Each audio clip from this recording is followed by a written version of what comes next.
Hi there booktube, it's Eleanor here, and today's video I'm going to be talking about 2 things I've read and 3 things I've received recently. First of all, let's talk about the things that I have read. I picked up a copy of Bingo Love, which is by T. Franklin, Jen St. Ong and Joy San. I saw this on somebody's channel recently and thought it sounded really interesting. It's about 2 black women. It's set originally in the 60s and then we flip to present day and past. Hazel and Marie meet each other at bingo in the 60s and they form a friendship, and then more. It's being gay was frowned upon in the 60s, and so they couldn't be together, and then we flipped 50 years later and find out how their lives have changed, and we follow what happens then. I really enjoy this for both the story aspect and also it's got the artwork that I like. It's bright, it's colourful, it's got a really strong family tie in there. I just really enjoyed this. It was a really quick, easy, interesting read, and I gave it 3 stars. The next book I want to talk to you about is one that it's been a long time coming, and the final push actually to read this came from the fact that my friend had heard it was good and she wanted to borrow it, and then another friend at school had just read it and was desperate to talk to me about it, so I picked it up and I'm really pleased I did, and that was Eleanor Oliphant Is Completely Fine by Gail Honeyman. Now, I've heard a lot of people talk about this book, talk about how great it is, and sort of flit over what it was about, and I think in part that was really good because I didn't get spoiled, and also meant that I could sort of unravel the story for myself. So along the same vein, I'm not going to talk too in depth about this one, but we're following our main character Eleanor, and from the offset we know that she's a little bit different. She's not very socially adept. She works in the same job that she's worked at for a number of years. We're hearing her internal monologue and how she feels about things, and as she goes about her day and what she does. And it's very interesting to hear this monologue. It's quite comical at times and quirky, and yet as the story progresses we get to know her a bit better, and through a chance circumstance of her and a man from work, Raymond, discovering a man has collapsed at the side of the road and they help him get to hospital, this sort of changes Eleanor and starts to unravel things that have happened in her past. It starts to make her question who she is.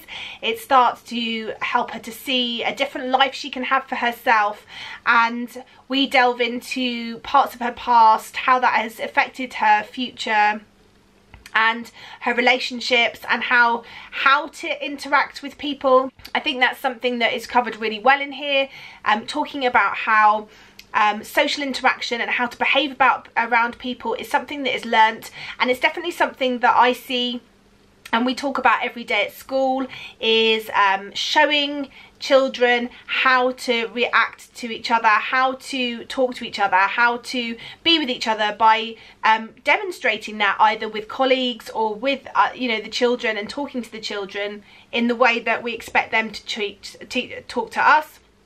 And if you haven't got that because you've had something go on in your past, maybe foster care, maybe a state home, maybe just haven't had that exposure to social interactions and how things should be, it's not the sort of thing that you can teach yourself necessarily unless you're very lucky.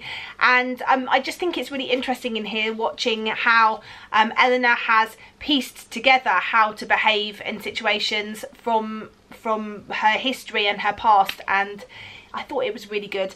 I didn't quite give it 5 stars. I don't know why, it just didn't go quite into that edge. I think if I was forced to sort of say a half, I'd give it 4.5, but I've rated it 4 on Goodreads, but I definitely recommend it. It was a really, really good book, and one that I really enjoyed sitting down and reading in really nice chunks every evening. So next I just want to talk to you about 3 books that I've received recently. One was from the lovely Janet from Swirly Girly Reads as my book for Bookopoly, and the other 2 were from the publishers. The one from Janet is Circe, I think it's Circe, but I'm not sure, by Madeline Miller, and this is Madeline Miller who wrote The Song of Achilles, which I read not that long ago actually and really enjoyed. And this one I had seen Jean from Jean's Bookish Thoughts talk about, and I trust her in all things ancient, and she loved it, and I think I'm going to love this one too. I don't know much about Cersei's backstory, but I believe that she was shunned by the gods for some reason. Maybe she wasn't as mighty as they wanted her to be, and so she turned to humans for companionship. I don't know much more than that. I'm really excited to go into this. I loved the way that Madeline Miller took the Song of Achilles and took that story and made it very relevant and very interesting and very palatable. So I'm looking forward to hopefully finding the same with this one. Next up is a YA book I was sent called Aftercare Instructions by Bonnie Pipkin. In this, we're following a 17-year-old called Gen, and she believes that she's found sort of love until that particular love leaves her at planned pregnancy on her own when she is meant to be going through a termination of pregnancy, and she has to go through this on her own.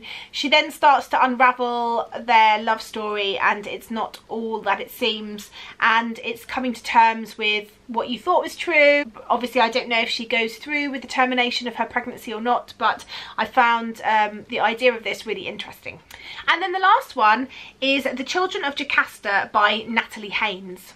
Again, this has got an ancient sort of feel to it. It's definitely something that I've been interested in recently.